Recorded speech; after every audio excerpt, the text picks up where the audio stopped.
Hello dear students. आज हम English prose का fourth chapter the home coming पढ़ने जा रहे हैं, जिसके राइटर हैं रविन्द्रनाथ टैगोर। इससे पहले इस चैप्टर को हम पढ़ते हैं, आइए इसकी समरी जान लेते हैं। इसमें कहानी है एक गांव के लड़के की जिसका नाम फातिक है, जो स्वभाव से थोड़ा सा शरारती है और इसी वजह से उसके मामा उसको अपने साथ शहर ले जाते हैं ताकि वहाँ पे उसकी शिक्षा दीक्षा ठीक से हो सके। लेकिन शहर जाने के बाद वो अपने गांव को बहुत मिस करता है, और क्योंकि शहर का माहौल अलग होता है गांव के माहौल से, तो वहाँ पे अपने आप को एडजस्ट नहीं कर पाता है। वहीं दूसरी तरफ उसकी मामी भी उसको अच्छे से ट्रीट नहीं करती हैं, और इस तरह से वो थोड़ा सा अपने आप को डिप्रेस्ड फील करने लगता है। और क्योंकि गांव से गया था, थोड़ा गंवार टाइप लड़का था, तो वहाँ की स्कूल में भी इसका परफॉर्मेंस अच्छा नहीं रहा और टीचर्स द्वारा बहुत पनिश होता था वो। फाइनली वो डिप्रेशन में अपने गांव भागने का प्रयास करता है, लेकिन उसमें भी फेल रहता है वो, और अंत में इसी टेंशन में वो मर भी जाता है। बस यही कहानी है। आइए इस कहानी को डिटेल में पढ़ते हैं हम। इस कहानी की शुरुआत होती है उसके गांव से ही। हातिक चक्रवर्ती was the ringleader among the boys of the village. A new mischief got into his head. There was a heavy log lying on the mud flat of the river waiting to be shaped into a mast for a boat. He decided that they should all work together to shift the log by main force from its place and roll it away. The owner of the log would be angry and surprised, and they would all enjoy the fun. Everyone seconded the proposal, and it was carried unanimously. यहाँ फातिक चक्रवर्ती के बारे में बताई जा रही है बात, कि गांव के लड़कों का वो लीडर था, ग्रुप का लीडर था। तो एक दिन की बात है कि उसके दिमाग में एक नया शरारत आया। तो नदी के किनारे एक बड़ा सा लकड़ी का लट्ठा था, जो नाव के मस्तूल बनाने के लिए रखा गया था कि उसी नाव का मस्तूल बनेगा। तो इसके दिमाग में ये आया कि क्यों ना इसको हम लोग यहाँ से हटा दें और कहीं छिपा दें, और जब इसका मालिक आएगा तो वो लकड़ी के लट्ठे को जब मिसिंग पाएगा तो उसको बड़ा आश्चर्य होगा, गुस्सा भी होगा, और तब ये मज़ा लेंगे। तो बाकी जो इसके फ्रेंड्स थे सबने इसका समर्थन किया और काम करने का निश्चय किया गया। But just as the fun was about to begin, Makhan, Fatik's younger brother, sauntered up and sat down on the log in front of them, all without a word. The boys were puzzled for a moment. He was pushed rather timidly by one of the boys and told to get up, but he remained quite unconcerned. He appeared like a young philosopher meditating on the futility of games.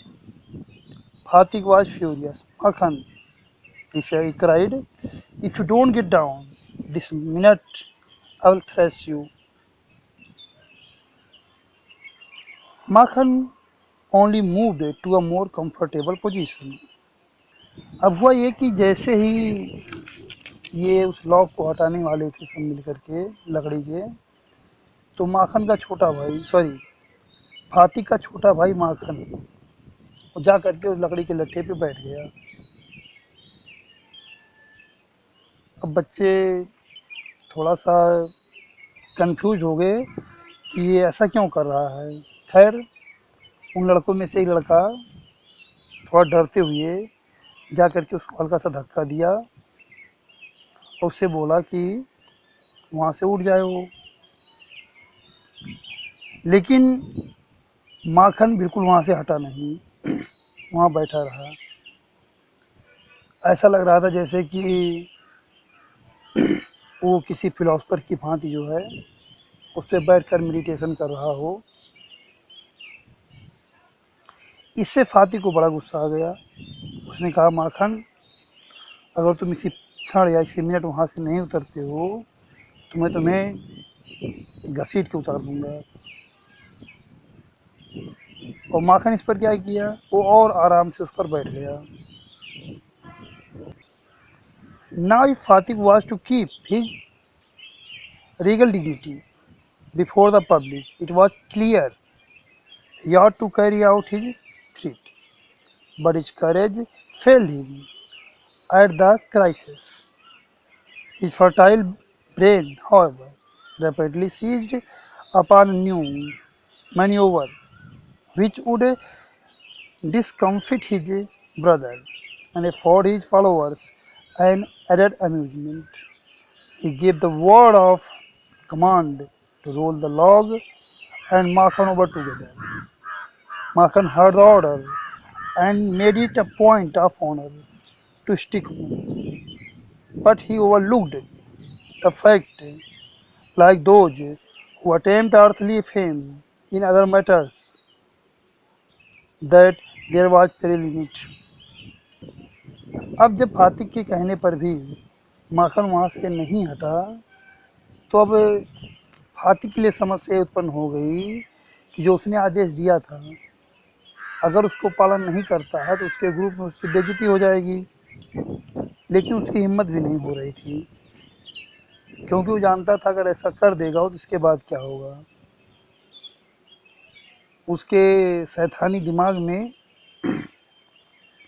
अब इसमें उसके भाई के सामने कोई भी ऐसी तरकीब नहीं आ रही थी कि जिससे इस प्रॉब्लम को सॉल्व किया जाए। अच्छा, इसके जो मतलब फॉलोअर से दूसरे लड़के थे, वो भी ये सबको देख के बड़ा मजा ले रहे थे। अब इसकी मजबूरी बन गई कि वो अपने आदेश को पालन करे, और उसने आदेश दिया कि लट्ठे और माखन दोनों को एक साथ जो है लुढ़का दिया जाए। अब जब माखन ने आदेश सुना तो भी उसको लगा कि अब तो इज्जत की बात आ गई है, तो वो भी डिगा रहा, वहाँ से उठा नहीं, उस पर टिका रहा।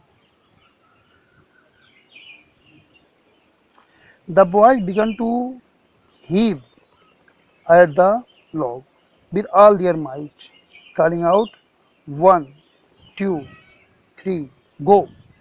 At the word go, the log went, and with it went Makhan's philosophy, glory, and all. अब लड़कों ने एक दो तीन कह करके उस लट्ठे को धकेल दिया, और इसी के साथ माखन का फिलॉसफी, उसका ग्लोरी, उसका सब कुछ, आत्मस्वाभिमान सब चला गया। माखन भी गिर गया। All the other boys shouted themselves hoarse with delight, but Fatik was a little frightened. He knew what was coming, and sure enough, Makhan rose from Mother Earth, blind as fate, and screaming like furies. He rushed at Fatik and scratched his face, and beat him and kicked him, and then went crying home. The first act of the drama was over. अब जब माखन उस लकड़ी के लट्ठे से गिर गया तो सब लड़कों ने बहुत ही करगस आवाज में शोर मचाया, मजा लिया उसका। लेकिन फातिक थोड़ा सा डर गया, क्योंकि वो जानता था कि अब होने वाला क्या है,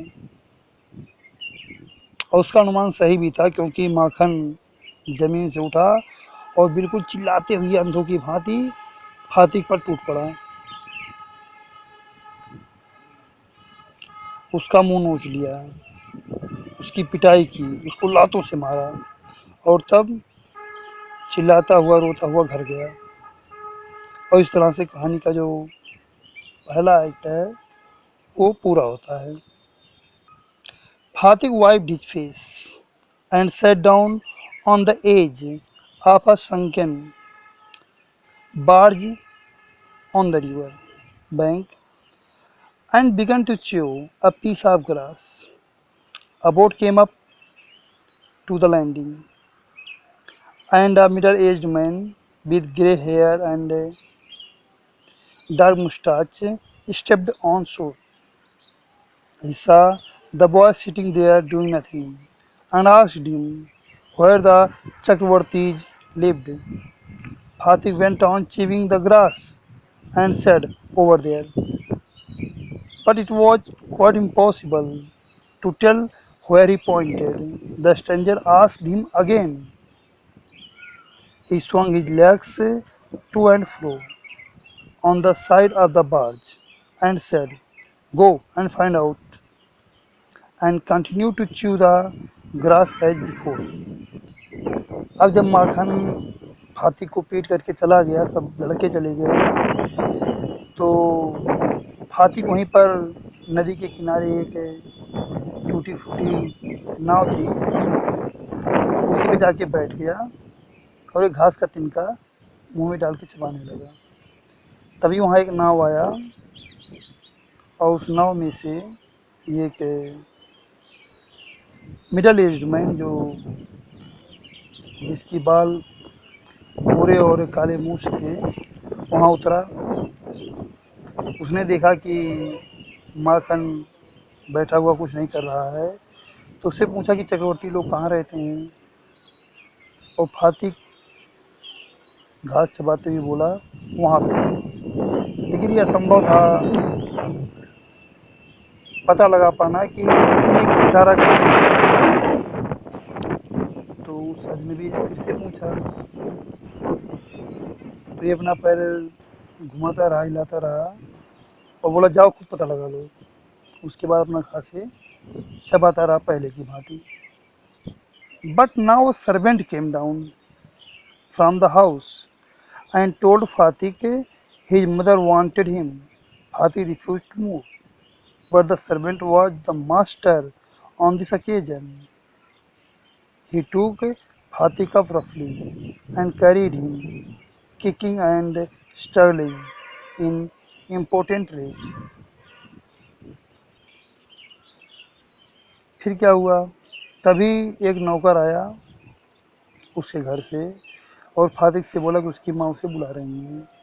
फातिक ने जाने से मना कर दिया, लेकिन इस बार नौकर जो है वो मालिक की तरह बिहेव किया।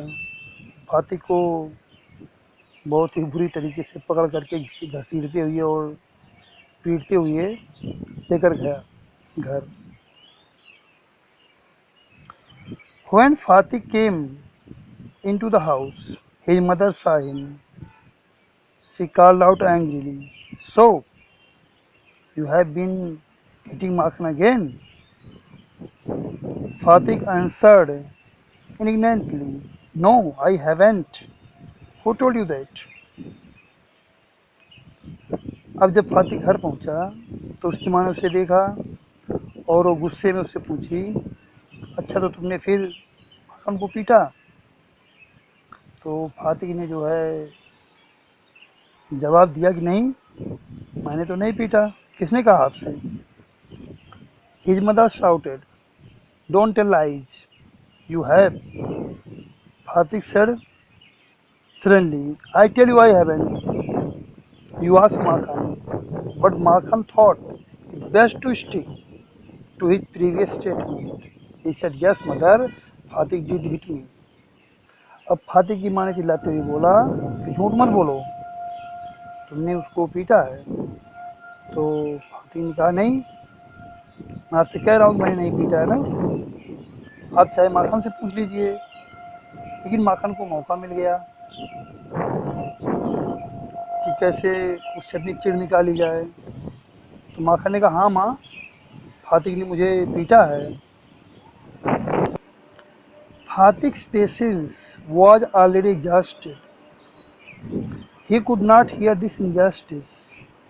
He rushed at Makhan and hammered him with blows. Take that, he cried, and that, and that, for telling lies. अब जब फातिक ने झूठ बोल दिया, सॉरी, माखन ने जब झूठ बोल दिया, तो फातिक का धैर्य तो पहले से ही जा चुका था। वो इस अन्याय को सह ना सका। वो दौड़ करके माखन के ऊपर झपटा और उसको घूंसों से पीटना चालू कर दिया। ये लो, ये लो, ये लो झूठ बोलने की सजा। His mother took Makhan's side in a moment and pulled Fatik away, beating him with her hands. When Fatik pushed her aside, she shouted out, "What, you little villain? Would you hit your own mother?" अब इस बार भी उसकी माँ माखन का ही side ले रही हैं और फातिक को खींच करके किनारे कर दिया उसको पीटते हुए। तभी फातिक ने क्या किया कि उनको थोड़ा सा धक्का देके किनारे कर दिया। तो उसकी माँ चिल्लाती हुई बोली कि तुम छोटे धूर्त थे और तुम अपनी माँ को मारोगे। It was just this critical juncture that the grey-haired stranger arrived. He asked what the matter was. Hatik looked sheepish and ashamed. ये सब चल ही रहा था कि वो जो भूरे बालों वाला अजनबी था वो आ पहुंचा। उसने पूछा क्या बात है। अब फातिक जब उस आदमी को देखा तभी और शर्मिंदा हो गया, थोड़ा सा डर सा गया क्योंकि उसके साथ इसने मिसबिहेव किया था। But when his mother stepped back and looked at the stranger, her anger was changed to surprise, for she recognized her brother and cried, "Why, Dada, where have you come from?" As she said these words, she bowed to the ground and touched his feet. Her brother had gone away soon after she had married, and he had started business in Bombay. His sister had lost her husband while he was in Bombay. Vishambhar had now come back to Calcutta and had at once made inquiries about his sister. He had then hastened to see her as soon as he found out where she was. अब जिस अजनबी की बात हो रही थी वो अजनबी एक्चुअल में फातिक के मामा थे, इसकी माँ के भाई। तो जैसे ही उसकी माँ ने पीछे कदम किया और अजनबी की तरफ देखा तो उसका क्रोध जो था वो आश्चर्य में बदल गया, क्योंकि अपने भाई को पहचान गई और बोली क्यों दादा, कहाँ से आप आ गए। और जब उसने इन शब्दों को कहा तो उसने झुक कर उनके पैर छुए। एक्चुअली बात ये थी कि उसके शादी के तुरंत बाद ही उसके भाई बॉम्बे चले गए थे और वही बिजनेस स्टार्ट कर दिए थे। और उसी बीच इसकी जब इसकी माँ के हस्बैंड यानी इसके पिता का देहांत हुआ तो उसमें वो बॉम्बे में ही थे। अब बिशंबर, उसके मामा का जो नाम है बिशंबर है, तो जब वो कलकत्ता लौट करके आए तो उन्होंने अपनी बहन के बारे में खोज पड़ताल चालू की और जैसे उनको पता लगा कि हाँ वो कहाँ रहती हैं तो उनसे मिलने के लिए चले गए। The next few days were full of rejoicing. The brother asked after the education of the two boys. He was told by his sister that Fatik was a perpetual nonsense. He was lazy, disobedient, and wild. But Makhan was as good as gold, as quiet as a lamb, and very fond of reading. Bishambar kindly offered to take Fatik off his sister's hands and educate him with his own children in Calcutta. The widowed mother readily agreed. When his uncle asked Fatih if he would like to go to Calcutta with him, his joy knew no bounds. And he said, "Oh, yes, uncle," in a way that made it quite clear that he meant it. अगले कुछ दिन बड़े आनंद के साथ बीते। उसकी माँ के भाई यानी उसके मामा ने बच्चों के एजुकेशन के बारे में पूछा और फातिक की माँ ने बताया कि फातिक बहुत ही दुष्ट है, आलसी है, आज्ञाकारी है, धूर्त है, लेकिन माखन बिल्कुल सोने की तरह से अच्छा है, बिल्कुल मेमने की तरह से शांत है और बहुत ही पढ़ने में रुचि रखने वाला है। दिसंबर ने ये ऑफ़र किया कि वो फातिक को अपने साथ ले जाएंगे और अपने बच्चों के साथ कलकत्ता में उसको एजुकेशन दिलाएंगे। अब उसकी विधवा माँ तुरंत जो है तैयार हो गई कि ठीक ले जाइए। जब फातिक के मामा ने फातिक से पूछा कि क्या वो कलकत्ता उनके साथ चलना चाहेगा, तो बड़े आनंद के साथ जो है फातिक ने हाँ कह दिया और ऐसा लगता था कि फातिक भी यही चाहता था। It was an immense relief to the mother to get rid of Fatih. She had a prejudice against the boy, and no love was lost between the two brothers. She was in daily fear that he would either drown Makhan someday in the river or break his head in a fight or run him into some danger or other. At the same time, she was somewhat distressed to see Fatik's extreme eagerness to get away.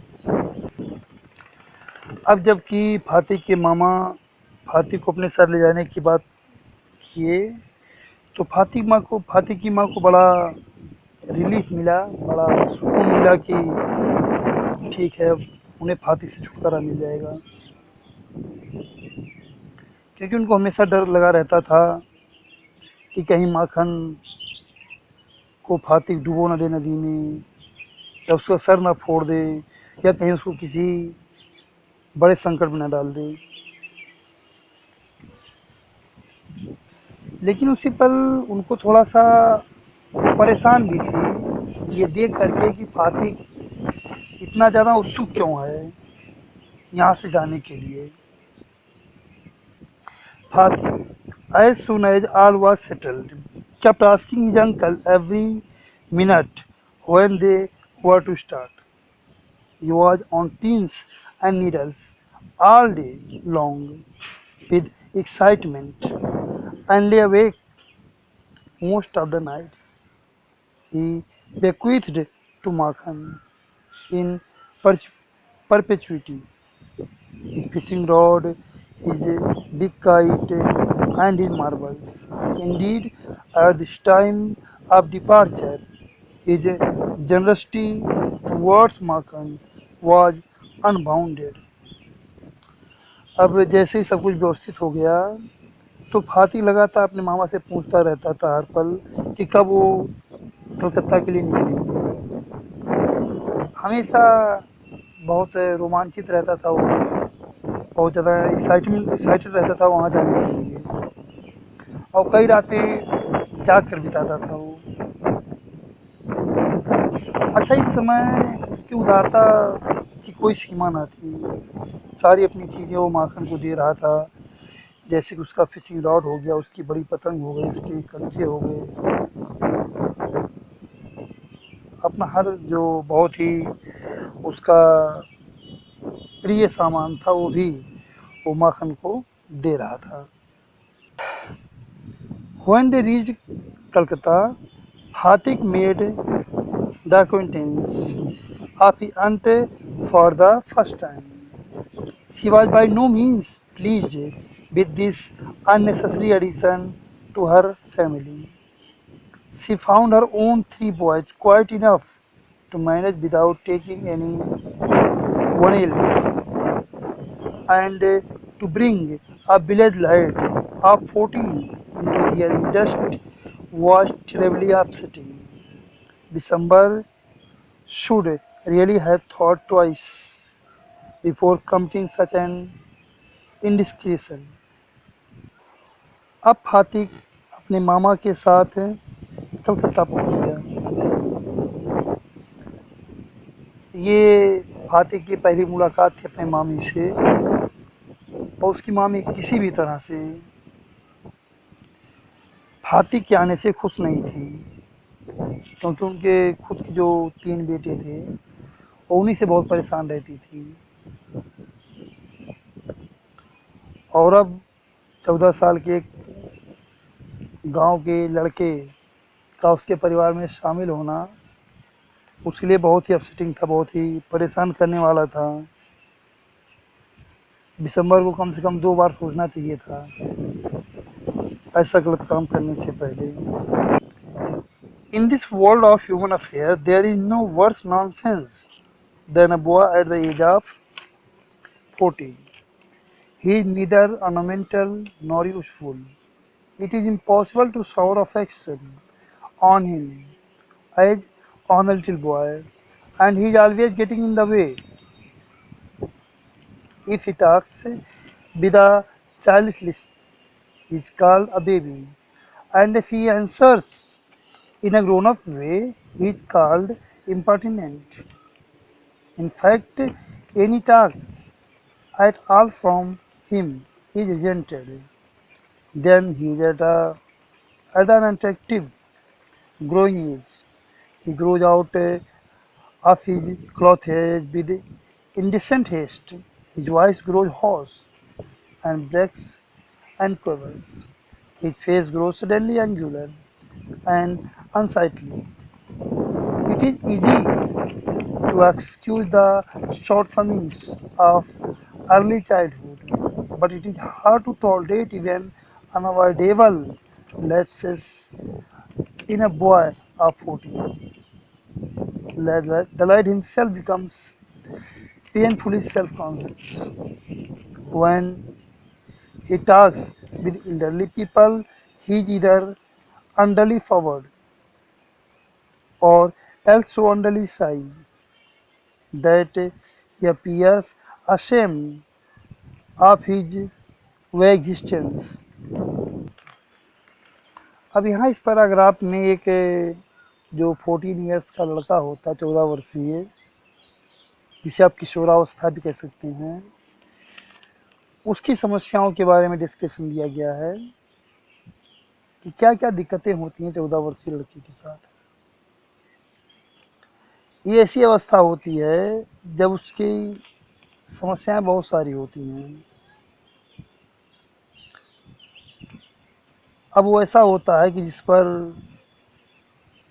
थोड़ा छोटे बच्चे की तरह से आप उसको प्रेम दुलार भी नहीं कर सकते हो, और हमेशा वो आपके रास्ते में आता रहता है। हमेशा आपको वो एक रास्ते का रोड़ा सा महसूस होता है। अगर वो बच्चे की तरह बात करे तो भी पसंद नहीं किया जाता है, और अगर बड़े लोगों के साथ बात करे तो ये कहा जाता है कि वो अशिष्ट हो गया है, बदतमीज हो गया है। वास्तव में कुछ भी कहे तो उसको हर तरह से नकारा ही जाता है। अब एक ऐसा एज होता है जब उसके शारीरिक अंगों का विकास हो रहा होता है, उसकी आवाज़ अब बच्चे जैसी नहीं रहे, थोड़ा सा मोटी हो रही होती है, उसके कपड़े छोटे हो रहे होते हैं।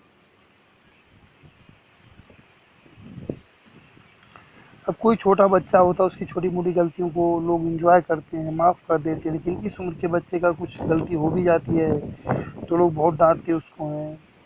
अच्छा, इन सब से होता क्या है कि वो बच्चा खुद भी अब तो बच्चा नहीं कह सकते उसको, लड़का कह सकते हैं आप, कि वो लड़का खुद ही अपने अंदर एक अंतर संघर्ष कर रहा होता है।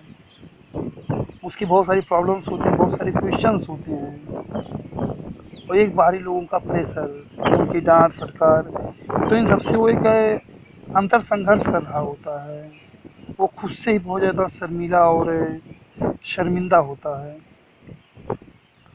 Yet it is at this very age when in his heart of hearts a young lad most craves for recognition and love, and he becomes the devoted slave of anyone who shows him consideration, but none dare openly love him, for that would be regarded as undue indulgence and therefore bad for the poor.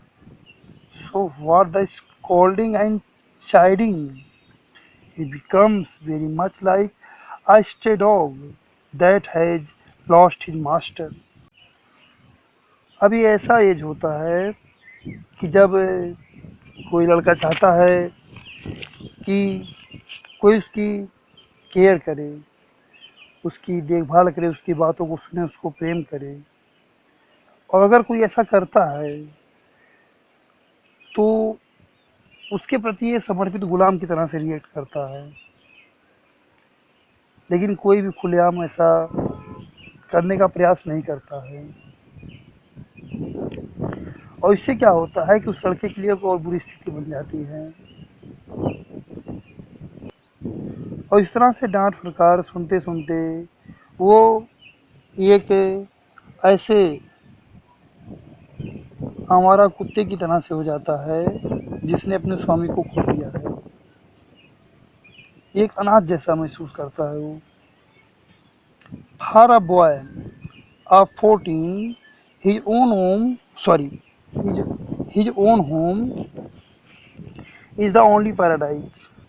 To live in a strange house with strange people, a little sort of torture, while the height of bliss is to receive the, the kind looks of women and never to be slighted by them. किसी 14 साल के लड़के के लिए जो उसका खुद का घर होता है वो स्वर्ग होता है। अब किसी ऐसे अजनबी घर में अजनबी लोगों के साथ रहना एक टॉर्चर जैसा उसको महसूस होता है। वहीं अगर कोई स्त्री जरा सा भी प्रेम से भी बात कर दे तो उसके लिए परमानंद की प्राप्ति होती है, उसे बहुत ज़्यादा खुशी होती है। इसलिए कभी उसकी उपेक्षा नहीं की जानी चाहिए। It was anguish to Fatik to be the unwelcome guest in his aunt's house, despised by this elderly woman, and slighted on every occasion. If she ever asked him to do anything for her, he would be so overjoyed that he would overdo it, and then she would tell him not to be so stupid, but get on with his lessons. अब ये फाती के लिए बहुत ही पीड़ादायक और दुख की बात थी कि उसके मामी के घर में उसका स्वागत नहीं हुआ। इस बुजुर्ग औरत द्वारा बस उसका तिरस्कार और अपमान ही हुआ, और हर मौके पर अगर कभी उससे कुछ करने के लिए बोलती भी तो इतना ज़्यादा खुश हो जाता था कि कुछ ज़्यादा ही कर देता था, और तब वो कहती जाओ और अपनी पढ़ाई पर ध्यान दो। The cramped atmosphere of neglect in his aunt's house oppressed Fatik so much that he felt that he could hardly breathe. He wanted to go out into the open country and fill his lungs and breathe freely. But there was no open country to go to, surrounded on all sides by Calcutta houses and walls. He would dream night after night of his village home and long to be back there. He remembered the glorious meadow where he used to fly his kite all day long, the broad river bank where he would wander about the livelong day, singing and shouting for joy, the narrow brook where he could go and dive and swim at any time he liked. The cramped atmosphere of neglect in his aunt's house. अपनी मामी के घर में जो एक आलोचना और जो उस पे अत्याचार हो रहे थे, ऐसे तंग वातावरण में उसके लिए सांस लेना मुश्किल हो गया था।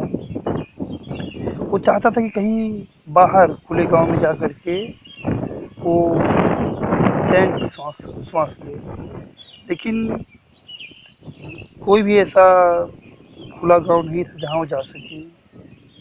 कलकत्ता जहां पर चारों तरफ घरों और दीवारों से घिरा हुआ क्षेत्र था, तो रातों रात वो अपने गांव का स्वप्न देखता और वहां वापस जाने की इच्छा करता। उस शानदार घास के मैदान का स्वप्न देखता जहां पर वो सारे दिन पतंग उड़ाया करता था। वो विशाल नदी के किनारों का स्वप्न देखता जहां पर वो घूमता रहता था, गाता रहता था, चिल्लाता रहता था आनंद से। उस छोटे से झरने को याद करता जहां पर वो जा सकता था और डुबकी लगा सकता था और किसी भी समय जब वो चाहे तो वहां पे तैर सकता था। He thought of his band of boys companions over whom he was despot, and above all, the memory of that tyrant mothers of his who had such a prejudice against him, who pied him day and night. A kind of physical love like that of animals, a longing to be in the presence of the one who is loved, and inexpressible wistfulness during absence, a silent cry of the inmost heart for the mother, like the lowing of calf in the twilight. This love, which was almost an animal instinct, agitated the shy, nervous, lean, uncouth, and ugly boy. No one could understand it, but it preyed upon his mind continually. वह अपने दोस्तों के समूह के बारे में सोचता जहाँ पर वो तानाशाह हुआ करता था, और इन सब से ऊपर वो अपने निरंकुश माँ के बारे में सोचता जिसने उसके साथ अन्याय किया था। ये सब विचार दिन रात उसको परेशान करते थे। जानवरों की तरह से एक तरह का भौतिक प्रेम उसको महसूस होता था।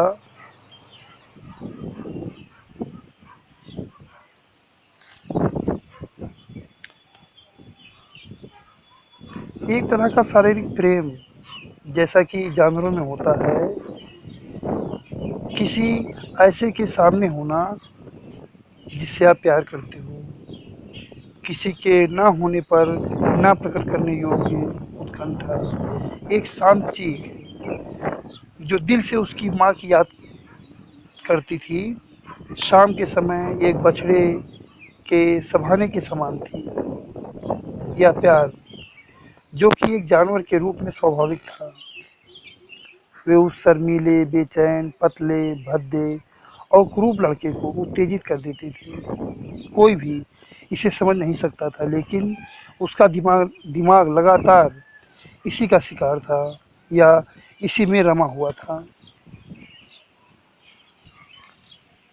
There was no more backward boy in the whole school than Karthik.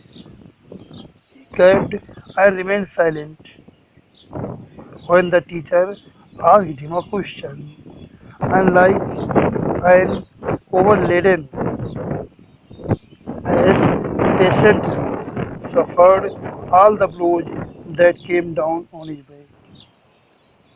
When other boys were out at play, stood wistfully by the window and gazed at the roofs of the distant houses. And if by chance he spied children playing on the open terrace of any roof, his heart ached with longing. पूरे school में हाथी से ज्यादा पिछड़ा हुआ लड़का कोई नहीं था। जब भी अध्यापक उससे कोई प्रश्न पूछते तो उसका मुंह खुला और शांत रह जाता था और एक अधिक भार से लदे हुए गधे के समान वह धैर्यपूर्वक उन सभी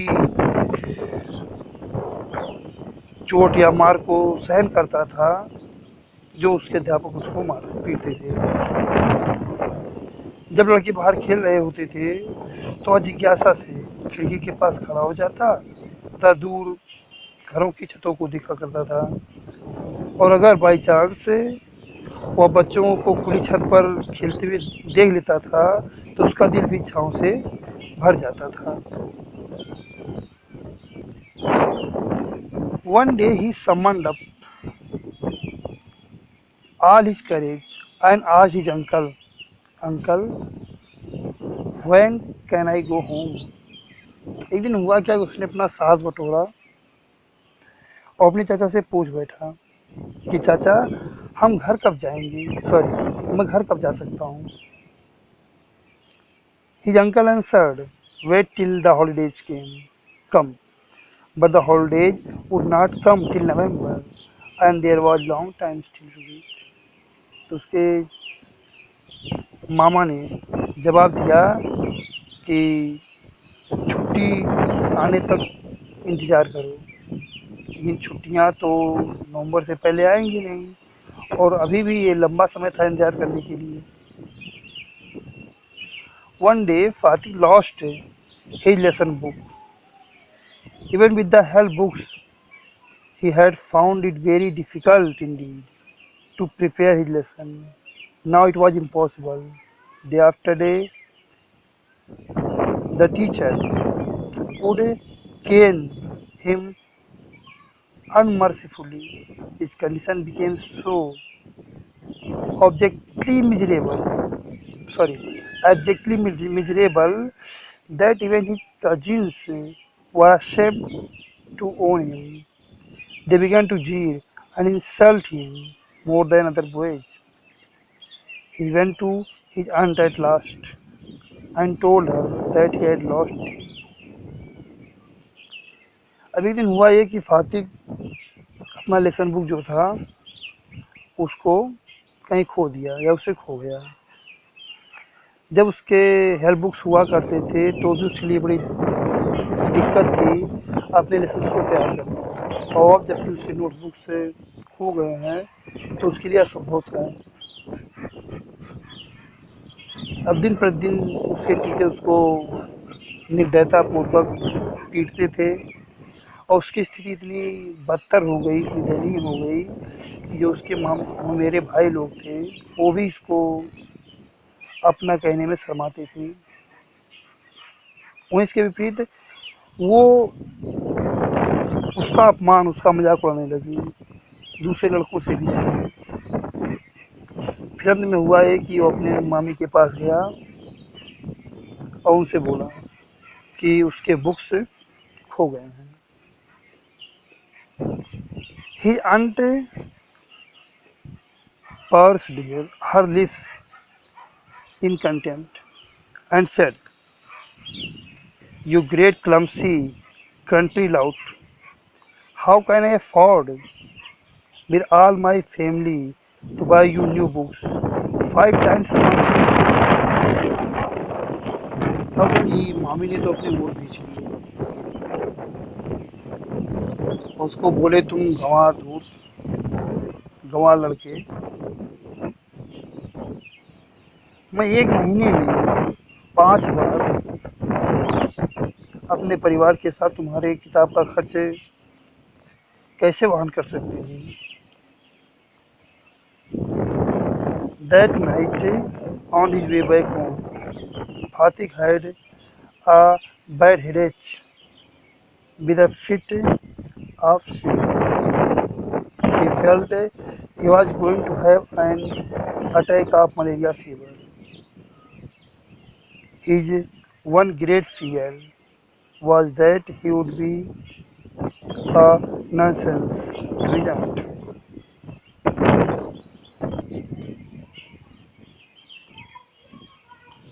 उस रात स्कूल से वापस आते हुए घर आते हुए फातिक को बहुत भयंकर सिर दर्द के साथ कांपते हुए दौरा पड़ गया और उसे लगा कि उसे मलेरिया बुखार का असर हो गया है।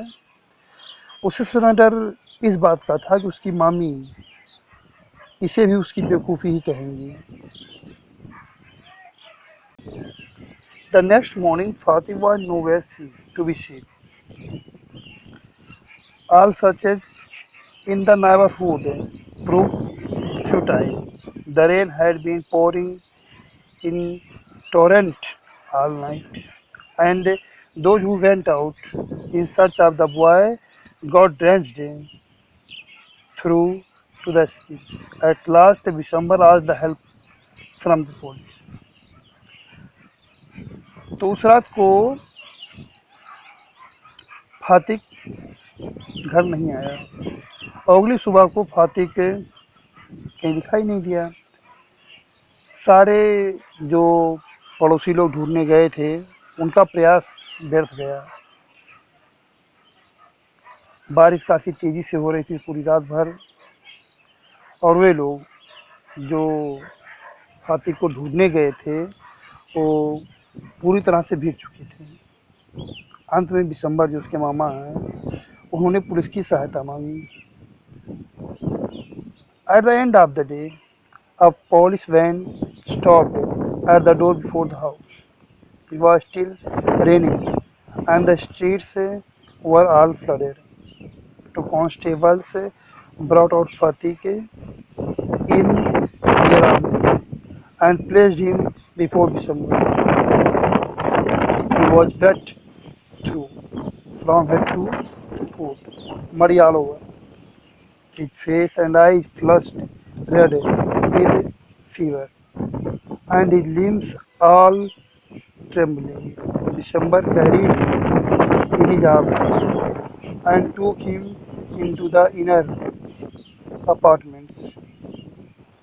When his wife saw him, she exclaimed, "What a heap of trouble this boy has given us. Hadn't you better send him home?" दिन के अंत तक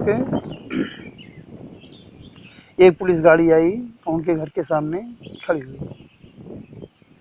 बारिश अभी भी हो रही थी और गलियों में पूरा पानी भरा हुआ था।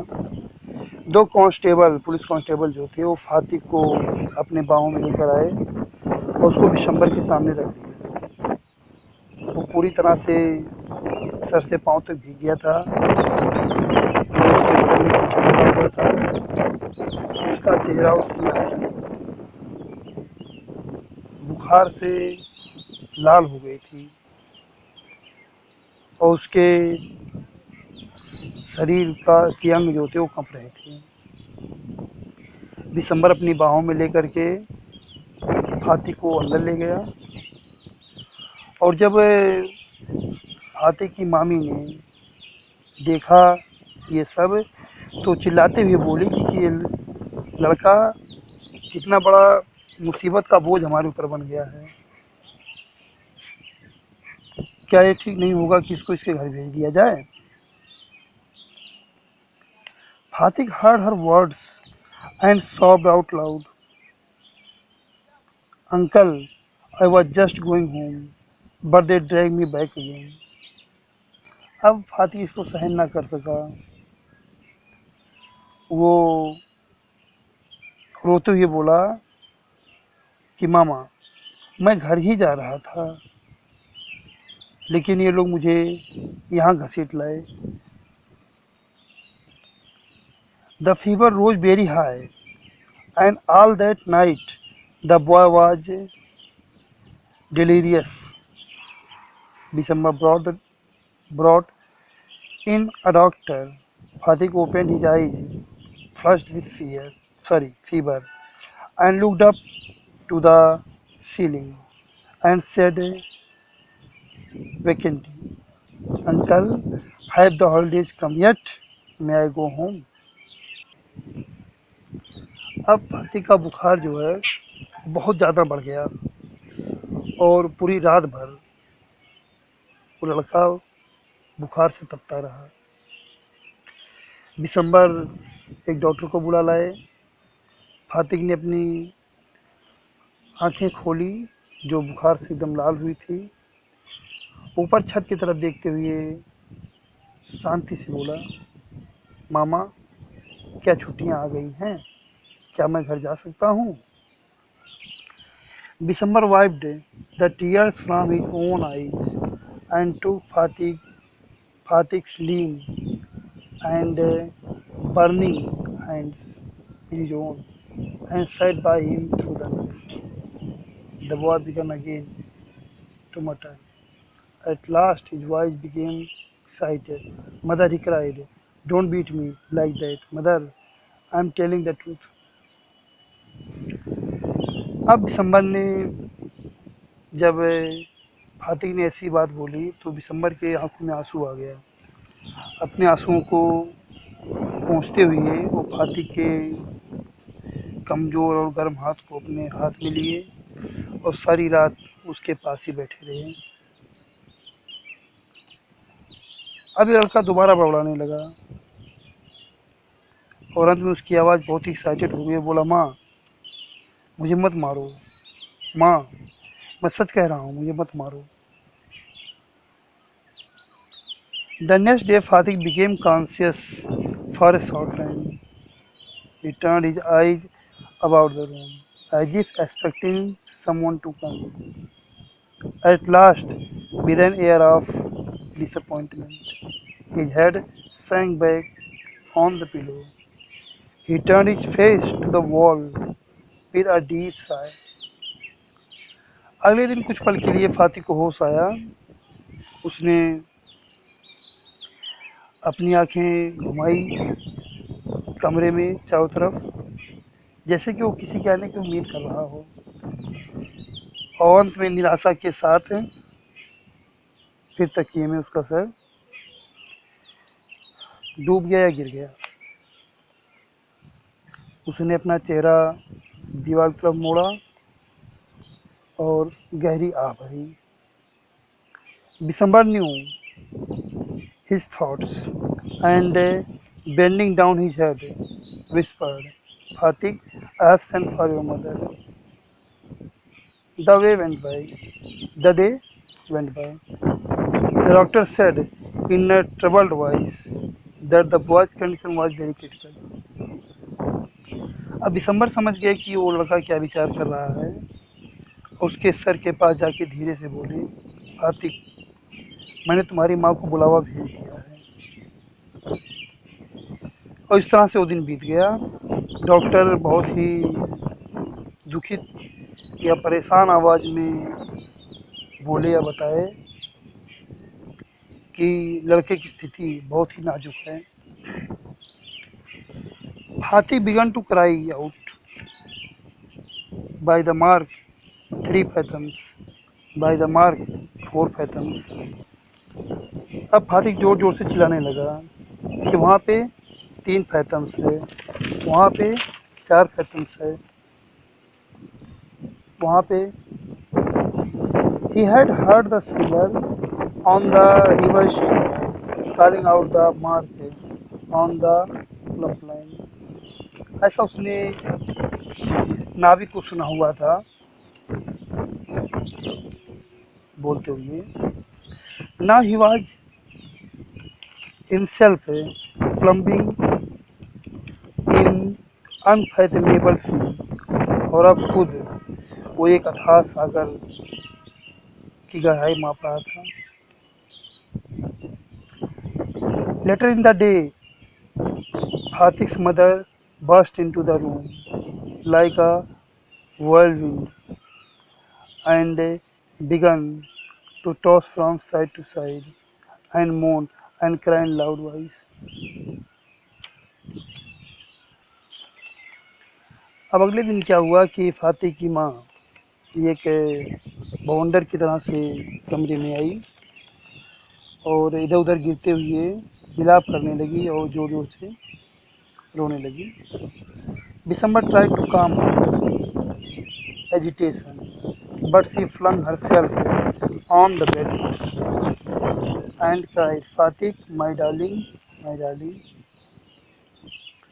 दिसंबर उसके उत्तेजना को थोड़ा शांत करने का प्रयास किए, लेकिन वो फातिक के बिस्तर के पास जा गिरी और जोर जोर से चिल्लाने लगी, रोने लगी, फातिक मेरे प्रिय, मेरे प्रिय. फातिक stopped his restless movements for a moment. His hands ceased breathing up and down. He said, "Yeah."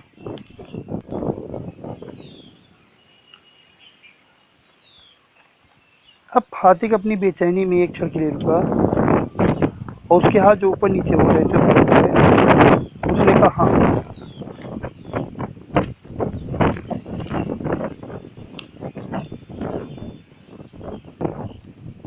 The mother cried again, "Fatik, my darling, my darling." Fatik very slowly turned his head and without seeing anybody said, "Mother, the holidays have come."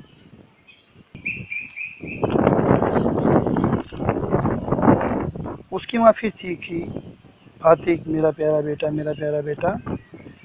फातिक ने बहुत धीरे से अपना सिर घुमाया और बिना किसी की तरफ देखे बोला, "माँ, छुट्टियाँ आ गई हैं."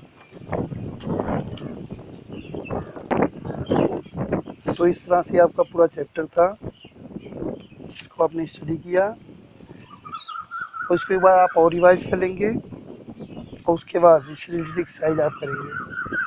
Thank you.